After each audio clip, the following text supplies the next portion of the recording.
Good morning, everyone, or good afternoon, or good evening, wherever you are. Welcome to Secure IT, where we discuss all things cybersecurity. Um, I want to get started with our guest today because not only is it an exciting topic, it's an exciting personality as well. So, ladies and gentlemen, with no further ado, here is Philip Topham. Well, thank you, Philip. And of course, we share a great name. So what's not to like? Looking forward. This will be absolute fun. Normally, we have the podcast band up there in the corner for the drum roll, Philip, but we'll have to imagine that. I'm excited. I've changed the format a little bit, skipped the long introduction because I want to deep dive right into the topic at hand. Very simply, Philip Topham, AI strategist, AI expert, AI subject matter expert, advisor, board member. The one thing that stands out right away, Mind Studio certified AI developer and expert level 3. Sounds ominous. Tell me about that. Yeah. So like many people, when AI came on the scene, I thought, wow, this is a game changer. The technology's been in development since the 60s, and it suddenly became, wow, we can do things. And everybody had their opinion. And I said, I've got to do something. And I was doing the chat GPT, and I said to myself, I'm going to write 100 articles in 50 weeks because I'd started using AI to assist me in writing. We'll go into that in a little second. But as I dug into it, I was looking at all of the YouTubes and how people were using it and how they were being adopted it. So at the same time, large companies were coming up with their strategies. There's a lot of, here's how you can use it in your small business. Here's how you can use it to create content. Here's how you can do podcast editing, all sorts of things. I'm on a nonprofit for a startup group, Tech Coast Venture Network. We help startups. The guest speaker happened to be Dimitri Shapiro, the the founder of My Studio. I was the only person that knew anything about My Studio. So he said, hey, you can have a free class on My Studio. And I said, I'm going to take it. The universe is telling me something. So I took it. And then in the class, I said, you can be a developer and learn how it is. And I thought, how can I inform people what it means to be an AI expert and to develop it and to understand it if I can only talk about the meta things, like the big esoteric, what does it mean on the boots on the ground? And so I took that and became a level 3 certified, which just means I went through. I'm considered an old guy because I was in this. Already. I was in the second cohort for that Right. new technology, Wow. and the new folks that are coming on 6 months, 7, 8 months later, I get to see how they learn the technology. And that has been remarkable to see who wants to be on the technology, who doesn't want to be, and the skills. And we'll get into that. It's a big lift for us to develop AI in the world and to deploy it. It's a huge lift. So let's talk passion. Okay. Yeah. Like you said it, and then there's only a half a dozen questions, and we're barely 5 minutes out the gate, as predicted. Um, Something clicked, right, Philip? So, hey, AI, it's not the first time those two vowels have been put together. Like you said, it's been around for 60 years. We're going to talk about in a minute, like you said, 50 articles in 50 weeks. We're going to talk about skills, but something clicked in you. Uh, Tell me that this became a passion project for you. Why, how, where, when? Sure. So I'd already done AI in 2005. I'd done the original machine learning AI and built a company that did some predictions and predictive algorithms. This was fundamentally a technology some people said would never work, right? The neural network would never work. And it did. Some still say it doesn't I work. saw the response, like it was the society saw the chat GPT and they just had massive numbers of downloads, just massive. And it was different to me than the AI. It was different than the iPhone.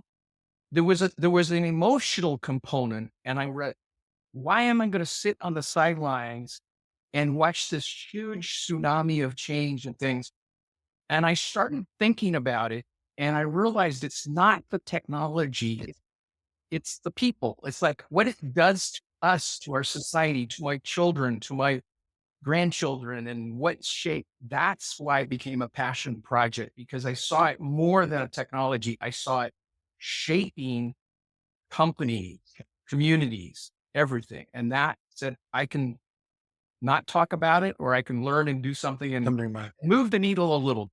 amazing, amazing. And then the key to our listeners is the passion, right? The speed and veracity with which something clicked for you. Um, and I'm going to talk about the technology first. I promise I'm going to come back to skills and 50 and 50, etc. So I feel the same way, except I'm a little slower in acting than you are. This is exciting stuff. This is orders of magnitude change for mankind, et cetera, et cetera, et cetera. We both can wax eloquent, and I want to listen to you on this. Uh, dare I say, there's never been a more exciting time for us. Probably even if we go back to the personal computer, and I understand that these were all stepping stones to get us here, or the iPhone 16 that's now AI, as is your washing machine and everything else, right? So talk to this moment of time that we're in. Wow. It is there's a saying that all of these technologies are going on and there's a term exponential change. And that also clicked with me. And so just to help people understand exponential change, we're geared, we live our lives and we can go back and when we get to be, more senior in our roles, we look back at our careers and we can see the progression, right? And we predict the future based on the past. We just are naturally wired to do that. But when you really start thinking about exponential change and exponential growth, guess what? I actually can't predict the future, right? And anybody that actually tells you you can't because it's faster than our ability. That, and that's sometimes called the singularity. Is this, there's two words. The singularity is that the speed of change is faster than everything else has ever been before. The other word that's sometimes used for singularity is when the human consciousness is uploaded to the computer. So either of those are within the realm of possible, and they're here. That's why it's such a different. It's an inflection point in the rate of change, and that's never ever happened in our history. Even the steam engine, industrial revolution, and you didn't have five technologies coming to us. We're only talking about generative AI, but generative AI empowers every other technology, Blockchain. drug discovery, logic, supply chains, agriculture, content creation. Everything is accelerating. Absolutely. So you've just bench pressed 400 pounds, and we're 9 minutes into this conversation. So this is the take a quick breath because I'm going a mile a minute. This is your time to breathe a bit. So, yes, orders of magnitude changed. The invention of the wheel, the printing press, the airplane have not had this much of disruption in our economies as just the start of a technology that is still in its nascency, AI. Now, talk about 50, 50, 50. So you wake up one morning, you see these two letters up in your daily newspaper, and you say, I'm going to write 52 articles in 52 weeks. What the heck is going on, Philip? So I have always written, when I've written articles in the past, I wanted to always be creative and put in my spin on things. I'm a deep thinker and really wanted to build those articles, but they were always a struggle for me. I think in concepts and putting into words were hard. When I started using ChatGPT, I discovered that it could do the drudgery for me. And I said, wow, I can actually process my thinking, improve my thinking, and I might as well write the articles. So that's where that came from. And I said, nobody ever does anything unless you really commit yourself to it. I mean, oh, I'm going to write an article. So I said, had a talk with myself and said, no, I'm going to do this. I'm going to, Oh, I'm just going to go forward. Right. right. So I said 100 articles, 100, 100 articles, 50 weeks, two articles. And if you read them, you know, there, there's some very meaty articles in there. And even with AI, some of them take me 30 minutes. Some of them take me 3 hours. Yeah, right. But you are committed. You wake up every morning, and this is not like going to the gym. You write these articles. They're well written. I'm, one of the avid subscribers. So two quick questions. One, our readers, if they want to find these articles, where do they go? They're all, first off, I post them all on my website, thesavvyfounder.com, and then slash post, but it's right in the header post. And I also post them to LinkedIn. And there's when you go to the website, you can subscribe and they show up as newsletters. So, guys, if you're ready for a great, big, large dose of excitement in your life, savvyfounder.com or find Philip Topham on LinkedIn. We covered 50-50. Let's talk really quickly about um, things in moderation before we go to the skills needed for AI, because I made a note that I've got to come back to that. Now, you find that the generative component of AI is exciting. Hey, you know, give me thoughts on, pink polka dot umbrellas and pink rain and whatever else, high tides and unicorns and bunnies, and AI will deliver. So for the regular person who is listening to this podcast, who has some sort of a fear of missing out, wants to use AI, it's quite possible they would, depending on how they prompt, come up with the fact that the world is flat. It just depends on, what's out there and what you're looking for, right? Uh, or, the one about all birds are drones. So, Philip, talk about AI in moderation. Yes. So there's a bunch of concepts out there that I think people struggle with because it's a technology we have generally been trained that it's exactly correct. Like if I type something in Excel and a calculator formula, it's exactly correct.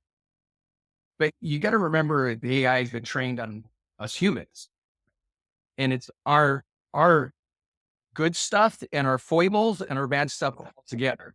So just if I hired an intern and I asked an intern do this, and they do it, they hear me perfectly correctly, but they do it wrong. I don't usually get upset at the intern. I go, okay, let me try this again. For some reason, we go back and look at the AI and go, it's wrong. It's stupid, right? We just don't have a frame of reference to know that that's not what it does, right? It requires us to interact with it and have the burden of thinking. The AI doesn't do the thinking for us, contrary to what people think. You have to be skilled at thinking through and asking what it wants. And if it doesn't give you what you want, rethink through it and challenge it. So that's the piece that I think is missing in the way the how we use it. And it's not scary. It's a computer. You just turn it off, you get frustrated. Like, there's times I've written something and it's like, what was it thinking? Wait, it wasn't thinking. I was asking dumb questions. Is the technology, rate the technology for me? Is it in its nascency? Is it hardened and, ready to go? And, we can now sell this as a component of everything as we're seeing. Where, in your expert opinion, are we with AI? Boy, And I we mean the GPT part, right? AI, the moment we we invented a are calculator. we are we are completely at the early adopter phase of the curve, meaning we really don't know what we don't know. And there are some really scary things about what we know and don't know. Right. It's one thing to have the models now that have some limitations. At the other end, where people are building bigger and bigger, bigger and bigger models and giving them what's called agentic capability, meaning they can make a decision without a human in the loop. We are building things where a human is not in the loop.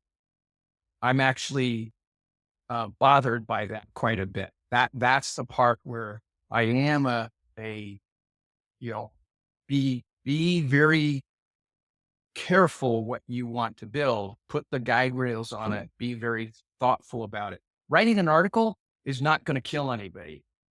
Putting an AI on drug discovery, you could, right? So Yes, what's absolutely. what's the risk? So we can get into different countries around the world have different regulations based on risk profiles. You know, European Union has a very stringent, if it's going to do public harm, Right. it challenge an individual's rights, then it needs to be protected. The US is in the exact opposite, right? If you know, and it's how fast can you build it and how fast can you put it into military weapons, frankly. Sure. Sure. And we don't know what we don't know, right? Something that looks completely inert and an unsuspecting user, right? Right. Yeah. But that's what the people that are Right. knowing this stuff. Works as users of what's used today. Uh-huh. You don't You're not gonna harm anybody writing an email or improving a sales letter or writing a newsletter. And again, it's doing the fake news.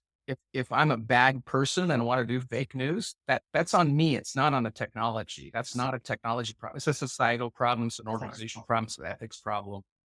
But 5 seconds on that before I move on. There's only so many things that we can talk about. So I mean, we've got offices across the globe. We've got data entry operators in India, and I could hire 100 data entry operators to upload the fact or keep talking about the fact that the earth is flat. And I want just a 5 to 10 second response as to the whole bias Sure. and hallucination piece of AI. So that there's a lot to unpack there. So first off, if you should go back to if you I'll plug another podcast if you don't mind. That's Please do. here your undivided attention for the Center of Humane Technology, and they talk about it's the original Tristan Harris from Social Dilemma and the unintended consequences of the internet. Right, Facebook moderates bad people posting bad stuff. But in other countries, they just they don't monitor because it's not economically cost effective. So there's countries that have literally had people posting bad posts on Facebook and to skew elections and all sorts of stuff. And we're facing Sure, sure, sure. now. I can just automate it with AI. So that's where, to your point, it's not AI accelerates how much it can be done, but we never stopped. We never stopped as a world, a country, prevented it in the first place. Right. Absolutely. So you're not the first one to express concern about the fact as to where we're heading with AI. I mean, last August, there's a knock on the White House door, and there's all the titans of the industry, whether it was Meta or X or you name it. They're there and they're talking to the president, saying, "Look, we're concerned." This was front page news Mhm. when AI became a thing. You mentioned a few things today. You talked about human consciousness. You talked about just us and our humanity and the use of AI and emotions. Um, AI can do a lot of things. The debate is raised as to the fact that you know artificial intelligence with the transformative piece technology of the GPT piece, the neural networks and the human-like uh, thinking process and capability that we have with AI, that artificial intelligence will outpace human intelligence at some point in time, simply meaning that, I've got a million documents to access. I can access it within, 30 seconds. And the human that, you know, fanning through the encyclopedia or the dictionary or whatever I'm embellishing may take a little time, but human intelligence versus artificial intelligence, hold that thought just for a brief second. And I know that AI is not going to give me a hug. Um, or, they could tell him, it can wax eloquent on, Philip, you are the most wanted and enjoyable person to talk to, etc. But it's devoid of all the aura, right? And so let's talk about your concern. Today, you're right. It can write brilliant emails. It can write brilliant letters and text that indirectly, in a few points influence thought, right? So comment about this human consciousness, the concern of artificial intelligence and where it's heading. So I, s- on on the basic use cases where I'm reading a paper, summarizing those sorts of things, those are fantastic uses of technology and wonderful. And it's a black box, right? We don't really know how it completely does it, but the outcome is one thing. What we have shown with many AI, game simulations where you have game pieces fight each other or soccer things, is that chain of thought, right? You give a computer a goal, right? It will, it has figures out all the chain of thought to accomplish that goal. Well, the challenge is I don't know what the entirety of the chain of thought is until it happens, right? So Exactly. this, oh, did that. Now I'm doing this. Now remember, in memory, it might already have read the 1,000 pieces of paper and have 1,000 steps it's going to do. And one of the steps is I need to lie, right? It has no emotion. I'm going to No. tell an untruth so I can get to my next step. Right. Right. That chain of thought is the part that is really scary in the agentic systems. Like if I'm going to say, here's my goal, Mhm. it could be something innocuous. Build a factory, build the most efficient factory possible. Right. And it knows that, oh, yeah, but there's an endangered, animal on it, or there's a there's an indigenous peoples in the Amazon rainforest that's Right. their goal. And the forest, oh, it's good for you. And it comes, and but its goal is to build a factory, Correct. right? It's absent of emotion, and that's what it would do and tell you exactly, and until the human, go do this, go do this. Oh, Right. by the way, release this nerve agent and just kill everybody. Now there's no problem, right? Right. So Right. that's the problem with this long term thinking. That is, we have huge emotions. We know what's right and wrong, or generally do as a society. That's why it functions. But the AI doesn't do that. Absolutely right. And thank you for so eloquently detailing that. And it's the intersection of information technology and operational technology. So, right in that next room, I've got a tankless water heater that has now learned that at about 5:45, I turn on and get ready for my morning hygiene routine, and turns it on about 5 minutes before. A pleasure to have instant hot water, right? Or the front bell ring has learned that Dave walks with his Doberman every day at 5:50, and there's no need to sound an alarm. Or a guy that has, an A to Z logo on a box is the Amazon guy, and let's get it at your front desk. So these are transitions between information and Sure. operational technology, and we're handing off to the machine, right? And I don't mean to go to a Terminator 3 No, no, no. Yeah, yeah. all yet. However, you're saying that very cautiously, as we put these guardrails, that is a possibility.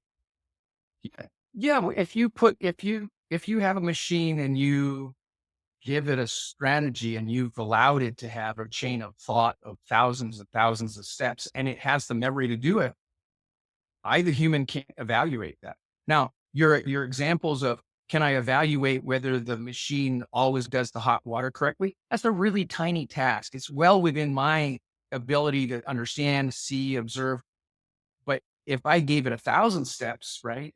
Figure out how to how to install yourself in facet homes and burn everybody at the same time. It might say, well, I got to play nice for 150 years, and then I got to turn the hot water on. It's, you know, Philip, you're right. Let me give you one more, right? Let's say, and I'm not, but let's say I'm an avid gun collector and AI gives me, 200-degree temperature water, completely pisses me off. I now take the gun and start shooting on the front door. Yeah. Yes, I am stretching the Yeah, conversation a yeah, little bit. yeah, you are, but and that's where that's the creativity, right? That you had automatically in the things. But but this is what's crazy about AI. That creativity, the AI can mimic it, True, right? It can true. see you causing hot water makes person mad, causes person to shoot. Oh, that might be an experiment, Exactly. right? Yes. So it's not that it knew to do that. We've given it all of the good stuff that when they made these models, they scraped all of everything they could possibly scrape, the good stuff and the The bad crazy stuff, stuff. Yeah. including, Hmm? child pornography, right? Right. It's Right. in there, Yeah. right? Because somebody had it, and that's terrible. That's unbelievable. And there's a learning element, Sure. as it's scanning and generating more technology. Excellent. One more technology question before we move to the personal phase, right? So, good and bad, like you just alluded to, and this is a great transition. The good guys are using this technology, the bad guys are using this technology, and talk about AI help versus hindrance and the whole threat actor element of AI. Boy, this gets into y- your your um, you're doomed if you do, and you're doomed if you don't, Yeah. right? True. And from a strategy perspective, and this is what we're seeing play out on the global stage. If you have developed the technology and it's a force multiplier, and I put guardrails on it, and my enemy or opponent doesn't, then I've hindered myself, right? So you see, there's this parity that has always needed to happen to keep checks and balances in the world. That's one of the big things, checks and balances. I don't think the United States would have been allowed to have as much military power as it does if it didn't use that military power to police the world and allow trade to occur. If we had the military power and we were only dictators, everybody would gang up on us, period. Right. So there is an implicit checks and balances. AI also, you're forced to have checks and balances. So you have to use it and figure out how to use it for good to attack the people that would use it for bad. It's just I keep saying we humans, right? There have always been those checks and balances, and we've always done that. And so AI technology is no different. Sure. So, ready for the dating game? Sure. Okay. So behind door number one, right, is just a worker in a cubicle. Um, Audrey in advertising, Maria in marketing, you pick, right? Or Bertha in bookkeeping. And number one, I've just heard this awesome, exciting, high energy podcast. I want to go try it out. Um, I want to use AI. There's a fear of missing out. Or there is, look, I can make my next script for marketing widgets brilliant. Should I use AI? Should I not? Where do the people, and I hate to use the word average worker, but let's take people in the middle of the organizational hierarchy. These are middle level managers. These are all of us in our cubicles. Where do we start? What are the skill sets? The skill sets are literally going into the different tools and using them and learning how they work, just like when you first started work and somebody handed you a spreadsheet and you didn't even know what a formula was. You just have to do some of the work to you see the tool, understand the tool. But the trick is to not beat yourself up and say, "Oh, I didn't understand it, get it, it didn't do what I wanted," but be a little bit persistent at just doing that. And then once you get enough understanding, then decide what it is you want to learn. You do that, you're ahead of everybody else that's stuck in fear that's not willing to do it. Beautiful. You have to do something. And that's Right. the piece that when I went to a medical device conference and everybody says, "Oh, but they're going to steal our data, so we don't use it." And I'm like,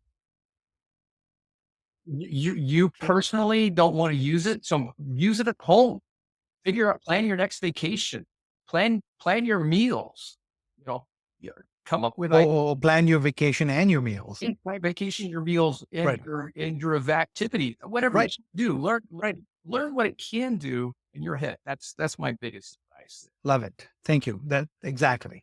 Um, we should have the producers highlight that piece, right? Go do it. That was bachelorette number one. Number two, you're talking to a CISO, right? Oh, And they technology CIO, CTO, whoever. This is, should I? I'm ready to implement this in my organization. Where the heck do I begin? where do you begin?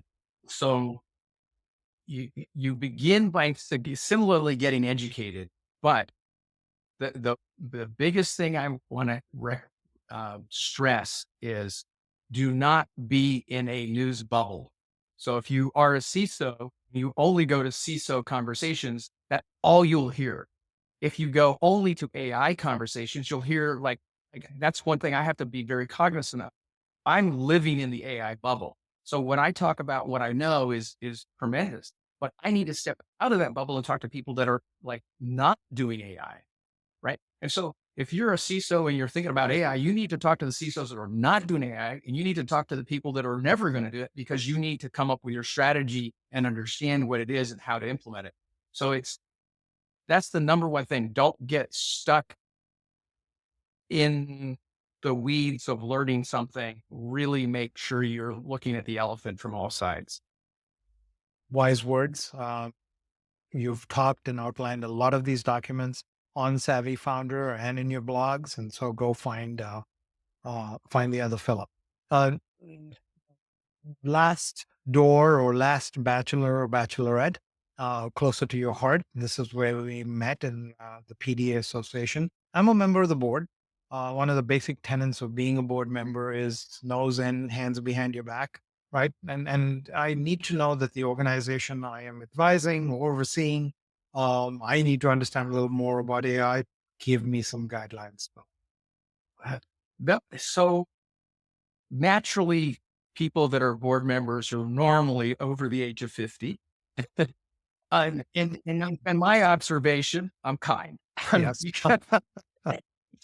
Um, it's been my observation that each of the person on the board has their own bias, their own personal biases to their own habits around technology change and adoption.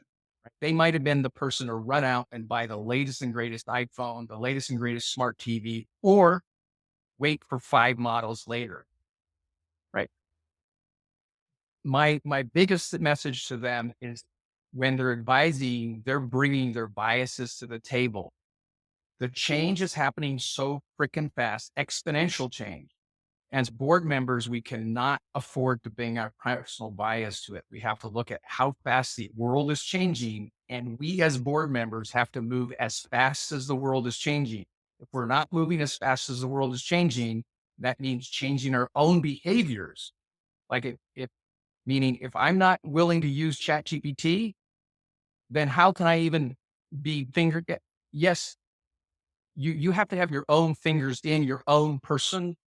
You don't have your fingers in the company, but you need to know enough about what you're going through emotionally and dealing with it to advise and make sure the company is doing the same thing, because it's all about the people at the end of the day. It is. And and so I recommend to the board dig deep to their own personal biases and work through that, because if you can work through that, then you can help the company work through it in their strategy. Work through it. Don't check it at the front door. Don't shoot. Exactly. Work. You Much too. it has to be an address. It can't be pushed to, oh, we'll talk about that next quarter. It's not, Um, you don't have the steep. There's not enough time to it. The world's moving too fast. a thir- 30 seconds on the potential effects of quantum computing, if you've had time to think about it on AI. I'm helping so on AI. Wow. I'm actually helping a company write a government grant for quantum computing. So I had to get a little bit more educated. So where I'm going to go here is there's a technology called blockchain that security and things have been wanting to use forever. Well, how come the fervor around blockchain is not the same fervor as AI, right? True. Both use tremendous amounts of energy to really Yep. implement well. Quantum, yeah, I personally, and I've probably pissed off people, I think blockchain is a waste of time because quantum computers eliminates the safety of it. And there's not enough social impetus agreement that there's such a huge problem that everybody's chasing for the same solution. We've got a gazillion point solutions, a gazillion choices, but no cohesive global or even regional. This is what we want to do with AI. No, look at AI. Like you've got how much money was raised? How many billions was raised? That's Yeah. that's, Yeah. that's a vote. Like Right. society voted that we will do this. Right? It doesn't True. matter whether it's right. I don't whether you agree or disagree. Money was spent at a Follow the money. Yep. unprecedented, Yep. right? So quantum computers hasn't done that, but just as sleepy as neural networks and the stuff was, at some point, quantum computer could hit that inflection point, and you'll see billions and billions spent, and it'll change the game. That's I ex- I couldn't agree more. I was about 2 episodes ago talking to one of the leaders in a large cybersecurity company, and what he said here hit home. Quantum computing has the potential, uh, not potential. Quantum computing will erase encryption. oh, it To totally. your point about Bitcoin, right? Um, let's agree on this. Boy, do we live in exciting times. So, Um, absolutely. Well, yeah, well, it's like you've heard me introduce myself at PDA. I say I don't really care what I've done in the past. It's all about the future. sure, absolutely. And listeners, do look up PDA. That's another fun group that we both belong to. We'll put a link on it on the show notes, and you're welcome to come join us for a cup of coffee. 8 o'clock in the morning. I think every second or third Wednesday, you'll find Philip in Dana Point. So, how do I sum this up? I mean, the feeling I get talking to you for the last 30 minutes is like being on a rapid fire, high spinning carousel at the edge of one of the, what is it, Freedom Tower One Yes. down in Manhattan. It could not have been more fun, Philip. So let's circle back to you, and let's spend about 3 or 4 minutes with you, and talk about you. What was the smartest investment you've ever made? And it could be a stationary bike. It could be $2 for coffee on your first date, or anything, or $1 in the stock The on. smartest investment I did was um, I graduated with a biology degree at a point in history where biologies were considered, they dissected frogs. Right. People don't understand that today because biology is biochemistry, biomechanics, and all these other things. And I was working in a computer store, earned enough commission. So I walked down to the Pepperdine MBA class, and wrote a check from my commission for the first class and said, I'd figure out the rest of the MBA.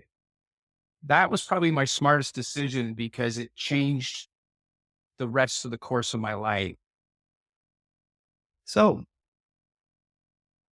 in terms of greatness, not only do we have the same name, we spell it right, and we have the same alma mater. So what can I say? The rest we can use. 12th of August, 1990, I made the trek up from PCH to the top of the hill to the business class at the Malibu campus. And my journey is chronicled in Mumbai to Malibu. And I couldn't agree with you Yeah. more on the investment in education. Well, Um, mine was the satellite campus in 80. well, um, okay, redundant question. Passion projects. Well, passion project is clearly right now is the AI is a passion project, but I also have a passion project for helping early stage companies, deep tech companies. These are scientists, engineers, people that have their entire life is usually behind a bench and they decide they want to bring their technology to the world. I really liked helping people go through that transition to understand whether they want to become the CEO or they want to hand it off to somebody else to be the CEO. I've interacted with you probably by now a little under half a dozen times. And there's one thing about you is you're methodical and you're tenacious. And I want to know, so to the extent that, we have this week monthly podcast and you'll be there even if there's no one on ready and waiting. So kudos to you for both patience and tenacity. Um, any good, bad habits that you have that you've developed? It could be meditation or eating chocolate when slightly stressed. Uh, this is to help us look at the man behind the myth. Yeah. So I have always been a reflective thinker, even from a big age. If I got in trouble, mom would say, you go to your room. And it was not a punishment because I had a gazillion books to read.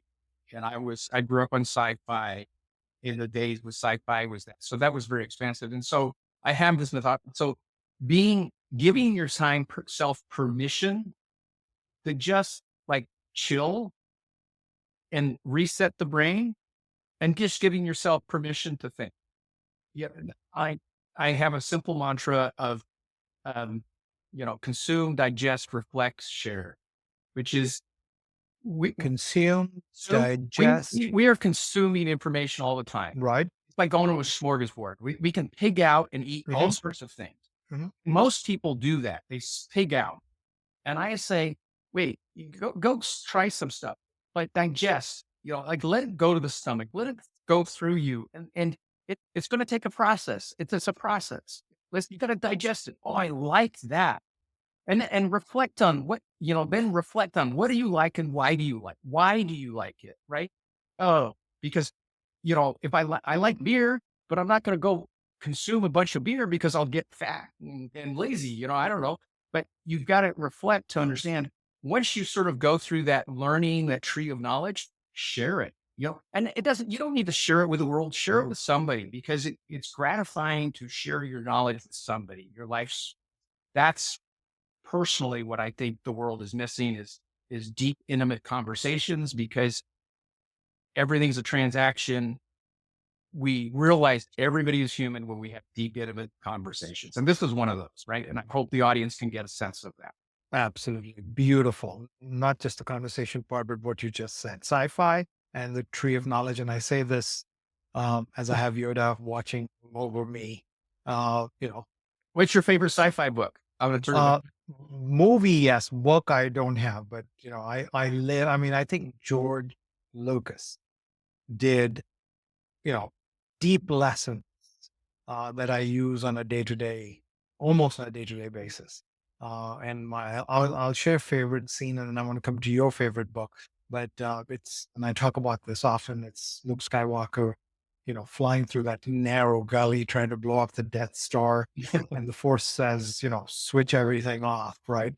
All your instrumentation, and that's pretty deep. It's like, look, take all your, and this is what you just talked about. Take all your knowledge and all your reading and all the stuff, and then trust yourself as you propel through life. Your turn. Two books. Isaac Asimov's I, Robot, the Yes. Mhm. perhaps the precursor to all that we're discussing. And Heinlein's The Moon is a Harsh Mistress. Oh, okay. Ooh, okay. I go to that. Plug the podcast one more time that you referred to.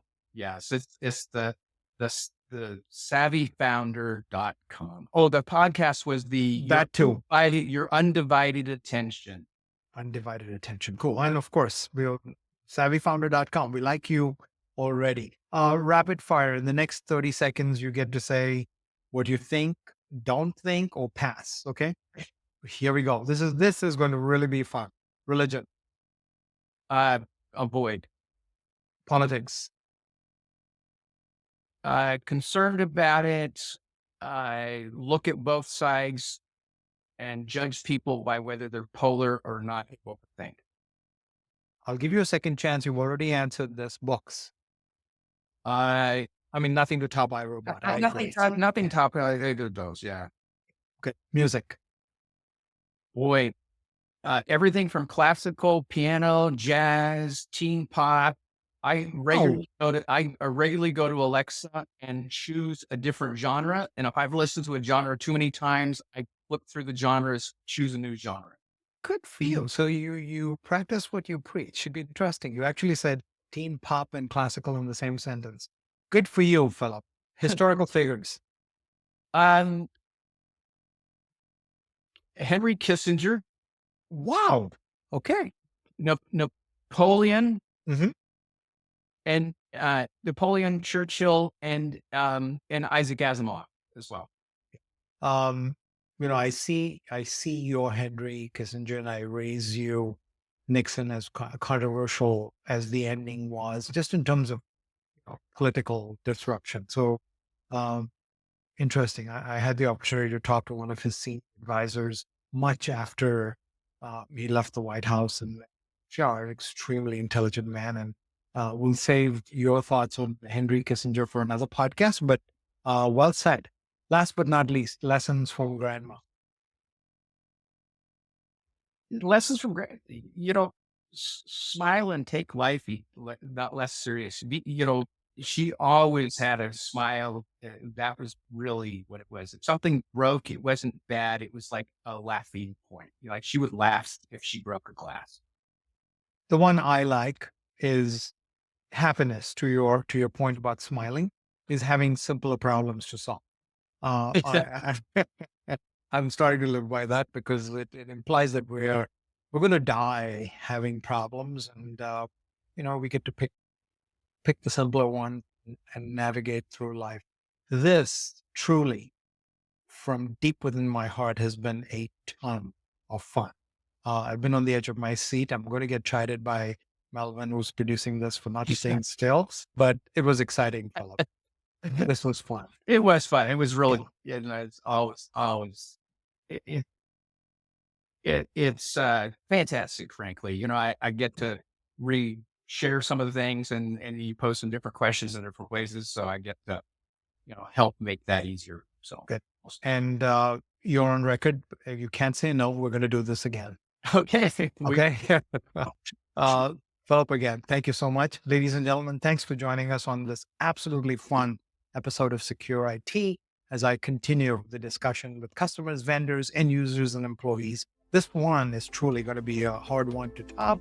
Of course, make sure to follow us wherever you get your podcast from, and keep those comments, questions, kudos, and complaints coming whenever you can find us. See you again next month.